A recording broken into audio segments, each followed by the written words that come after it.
सुख लेने के लिए माध्यम है।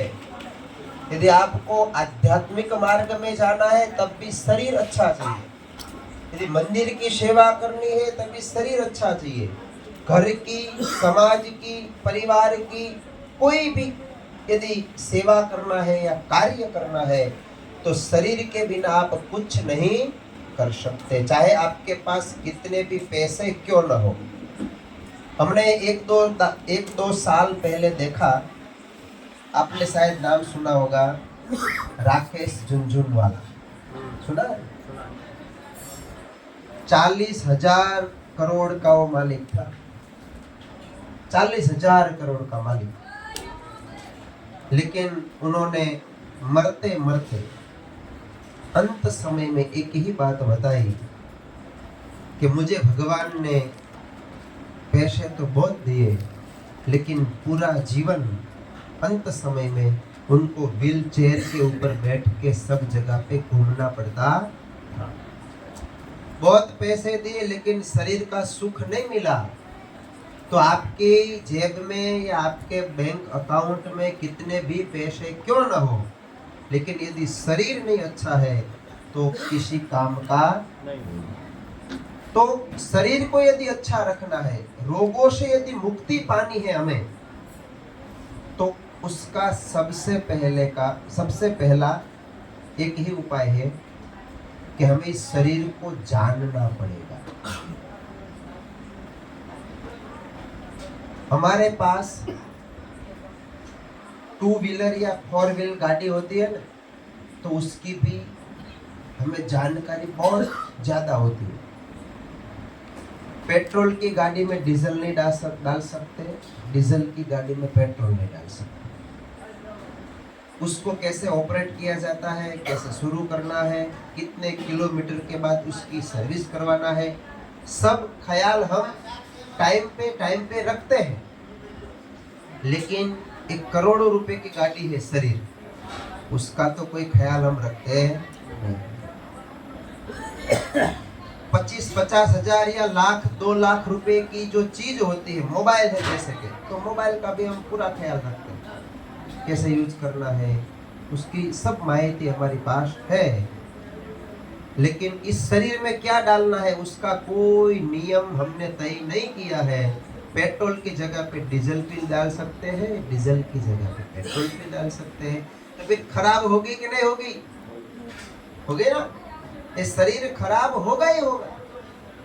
तो उसे कैसे ठीक किया जा सकता है? देखो यहाँ पे बहनें बैठी है, वो जब रसोई बनाती है ना, तो रसोई का भी एक सही तरीका होता है कि रसोई कैसे बनानी चाहिए, किस प्रमाण से उसमें सब चीजें डालनी चाहिए। लेकिन हमारे मानव जीवन को कैसे जिया जाए, उसको कैसे हमें उपयोग करना है, उसका कोई हमारे पास सिस्टम नहीं है। कभी भी खा लेते हैं, कुछ भी खा लेते हैं, कहीं भी बैठ जाते हैं। हमारे ऋषि मुनियों ने कैसे सुबह में उठना है, उठने के बाद क्या करना है, कैसे सोना है, क्या खाना है, कब खाना है, किस पोजीशन में बैठ के खाना है, पानी खाने से पहले पीना है या खाने के बाद पीना है, और कितना पीना है, वो सब बताया है। लेकिन हमारे पास ज्ञान का अभाव है, तो फिर बिना टाइम का खाते हैं और बिना मात्रा का खाते हैं, तो फिर हमारा शरीर बीमार है।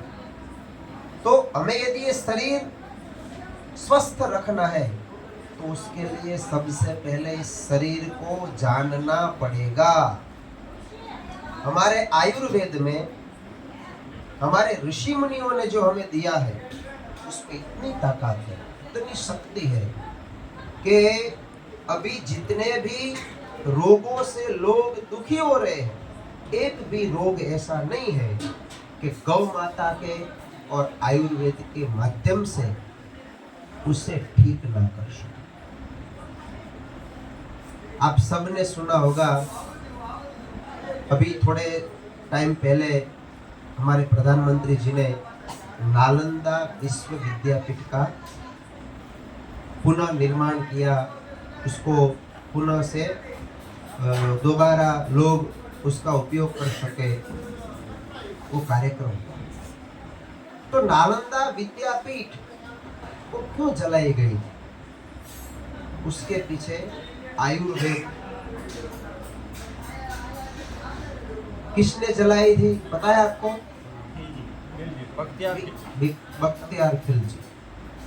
बख्तियार खिलजी ने वो विद्यापीठ जब जलाई, उसकी जो बीमारी थी वो बीमारी को कोई ठीक नहीं कर सका, लेकिन विद्यापीठ के जो आचार्य थे राहुल भद्रसेन, उन्होंने उसकी बीमारी को ठीक किया। और कैसे ठीक किया? जब वो बख्तियार खिलजी को मालूम पड़ा कि नालंदा विद्यापीठ के आचार्य आयुर्वेद के ज्ञाता है, कोई भी रोग हो उसको ठीक कर सकते हैं,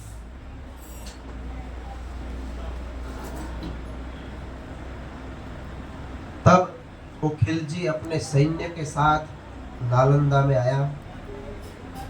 मेरा रोग है, आप मिटा सकते हो? तब आचार्य जी ने कहा क्यों नहीं मिटा सकते? तब उसने बोला कि मैं मुस्लिम हूँ, आपके वेदों को नहीं मानता, आपकी विधि को नहीं मानता, आपके आयुर्वेद को नहीं मानता, आपके ज्ञान को नहीं मानता, आपको भी नहीं मानूंगा, और आपके द्वारा बताई गई कोई किसी भी प्रकार की दवाई को भी मैं नहीं मानूंगा, तो आप कैसे मुझे ठीक करोगे? तब भी उसको ठीक किया।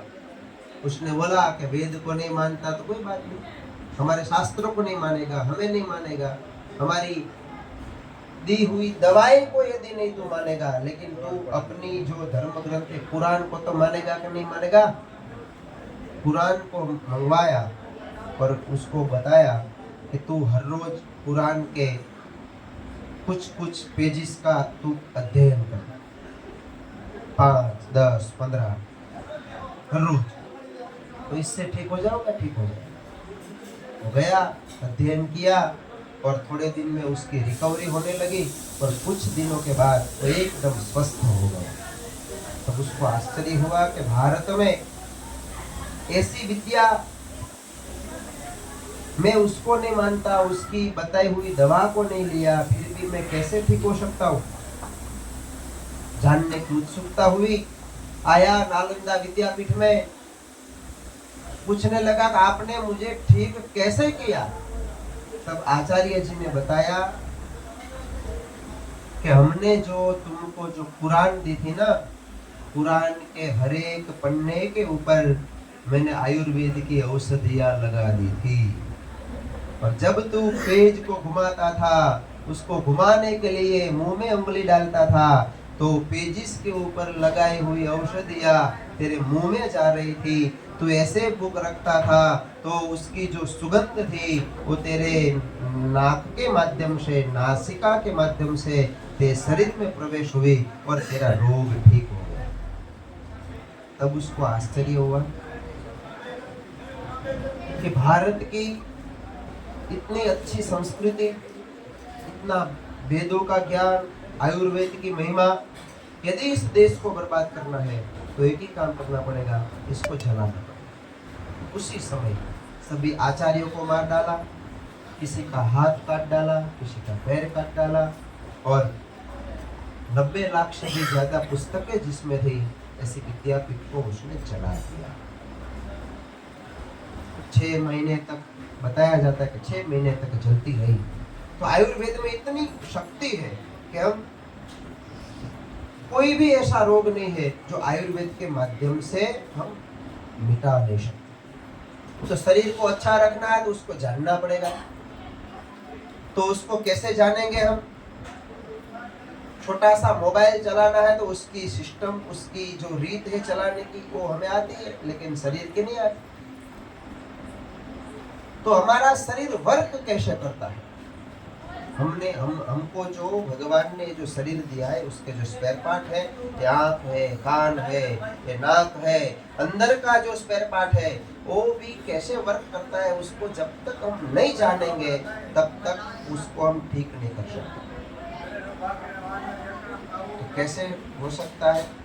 जैसे कि हमारी आंखें हैं तो दिखावे कि ये जो हमें जो दिखाई दे रही है वो उसका कोई महत्व नहीं है, लेकिन उसके जो सिस्टम है, कैसे सिस्टम भगवान ने उसमें रखी है कि आंखों के अंदर एक कीकी जो काली दिखाई दे रही है ना, मैं वो कीकी है, उसके माध्यम से प्रकाश अंदर जाता है, वो प्रकाश किसी पर्दे के ऊपर पड़ता है और पर्दे के ऊपर पड़ते ही जब चित्र दिखाई देता है वो हमारे मगज को संदेशा देता है कि टेबल है, मोबाइल है, माइक है, पंखा है, लाइट है, अंधेरा है। ये जो प्रक्रिया है इतनी स्पीड में है कि उसके बीच में एक सेकंड बाद का भी विलंब नहीं है, तुरंत होती है और अपने आप ऑटोमेटिक होता है। घर से बाहर हम निकलते हैं तो क्या होता है, अपने आप जो आंखें होती है ना हमारी छोटी होती है। जैसे ही बाहर से आप घर में आओगे थोड़ी देर अंधेरा हो जाएगा, फिर धीरे धीरे आंखें बड़ी होगी। क्यों बड़ी होती है? क्योंकि घर में प्रकाश नहीं है, तो प्रकाश को आंख के अंदर जाने में थोड़ा टाइम लगता है, तब थोड़ी देर के बाद दिखाई देगा। वही वापिस आप घर के बाहर निकलोगे तो सूर्य के सामने देखोगे तब भी आपको आंखें एकदम छोटी या बंद भी करनी पड़े, क्योंकि ज्यादा प्रकाश भी हमारे चित्र को नहीं देखने देगा और कम प्रकाश से भी चित्र नहीं दिखाई देगा। तो ये प्रक्रिया जैसे इसी तरह ये कान है, कैसे वर्क करता है। कान के अंदर एक ऐसे सिस्टम भगवान ने फिट की है, जैसे कि जैसे वो हथौड़ा बोलते हैं ना, वो छोटी वाली जो आती है ना जिसको हम हथौड़ी भी बोलते हैं, तो कान के अंदर एक ऐसी छोटी सी हथौड़ी फिट की हुई है जो ध्वनि को पैदा करती है।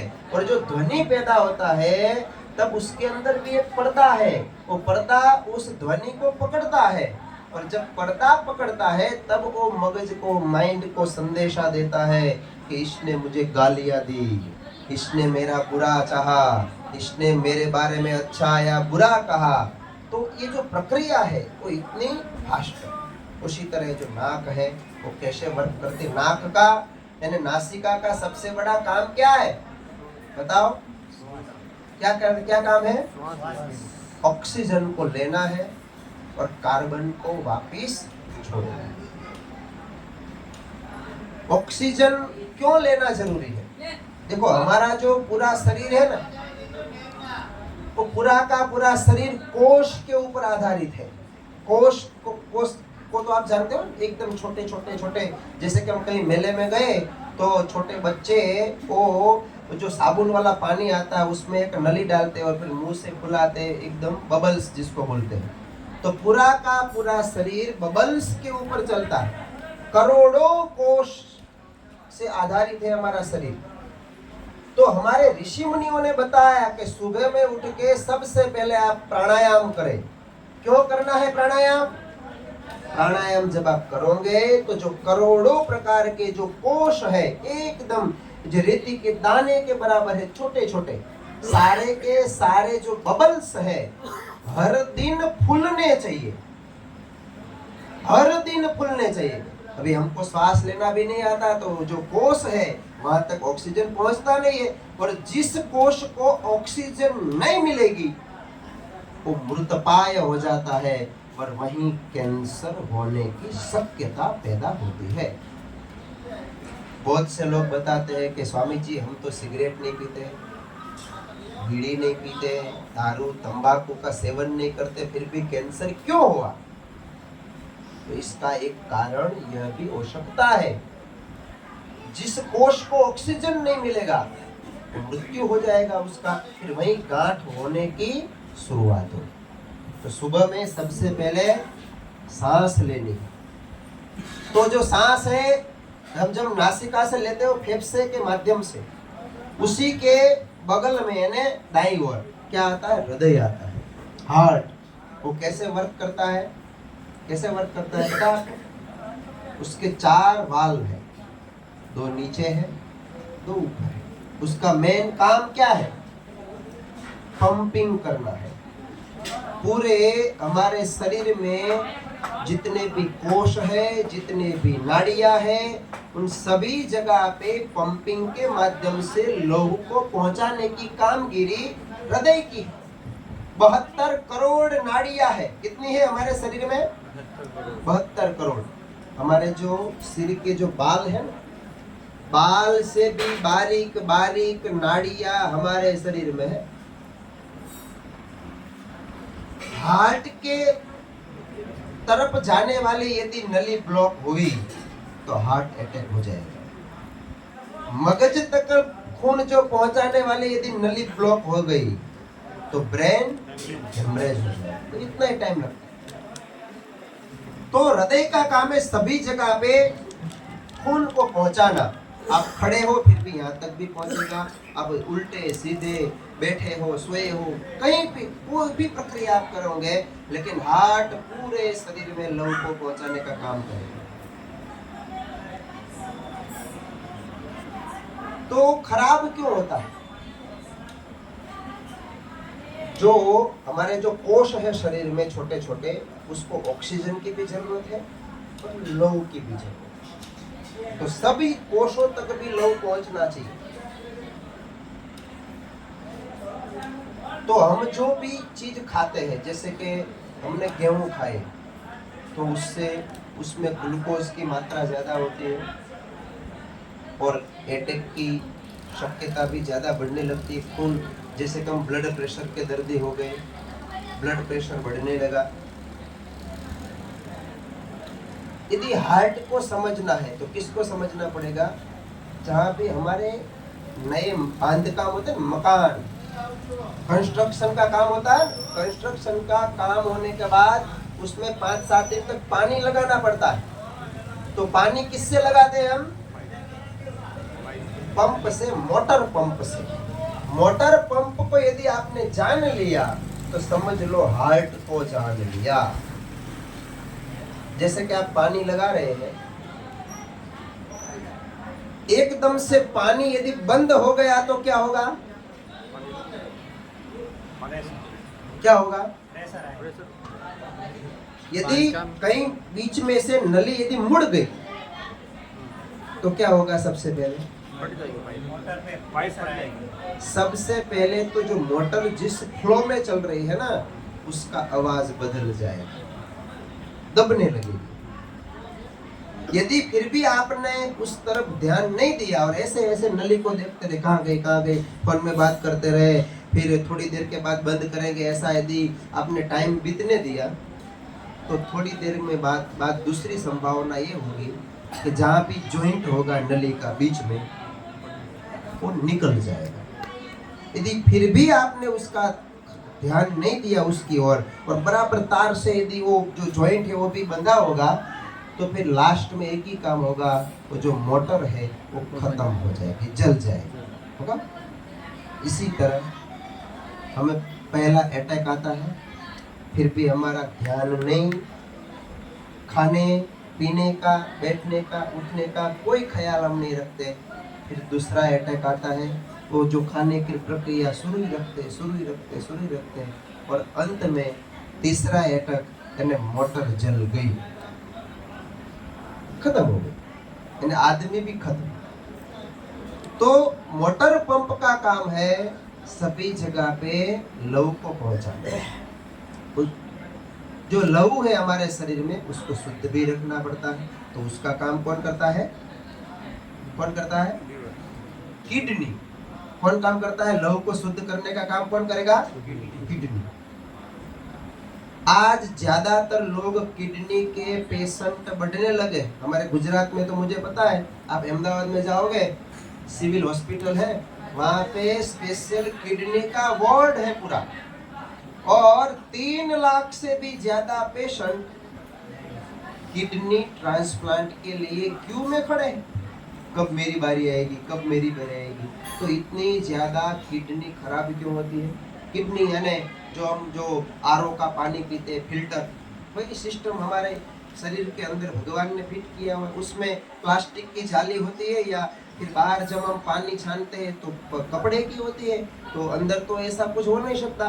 तो वो जो जाली है वो किसकी है? चमड़े की है, एकदम बारीक, एकदम जिने बारीक बारीक उसमें छिद्र है। तो किडनी का काम शरीर में घुसे हुए 4 प्रकार के कचरे को बाहर निकालने का काम है। 4 प्रकार के कचरा, एक मल के द्वारा, एक मूत्र के द्वारा, एक श्वास के द्वारा और चौथा है पसीना। तो किडनी क्यों खराब होती है? तो सबसे पहला एक रास्ता हमने बंद कर दिया, जो कचरा बाहर निकालने का जो रास्ता था, पसीना जो निकलता था वो बंद हो गया। ऐसे में रहने लगे, किसी को मजदूरी नहीं करनी, श्रम नहीं करना है, तो पसीना होगा नहीं। तो जो पसीने के माध्यम से जो कचरा बाहर निकल रहा था उसको बंद कर दिया, और ऊपर से केमिकल युक्त साबुन से स्नान किया, मेकअप किया, तरह तरह के वो शैम्पू और साबुन से हमने स्नान किया। ये जो छिद्र है ना हमारे शरीर में, एक सिर्फ सो के लिए नहीं है, ये भी सांस लेती है। धमन बोलते हो, जैसे हम वो हारमोनियम बजाते हैं ना, तो उस धमन को चलाना पड़ता है, जिससे वो हवा अंदर जाएगी, तब उसमें से कोई अच्छा मीठा स्वर निकलेगा।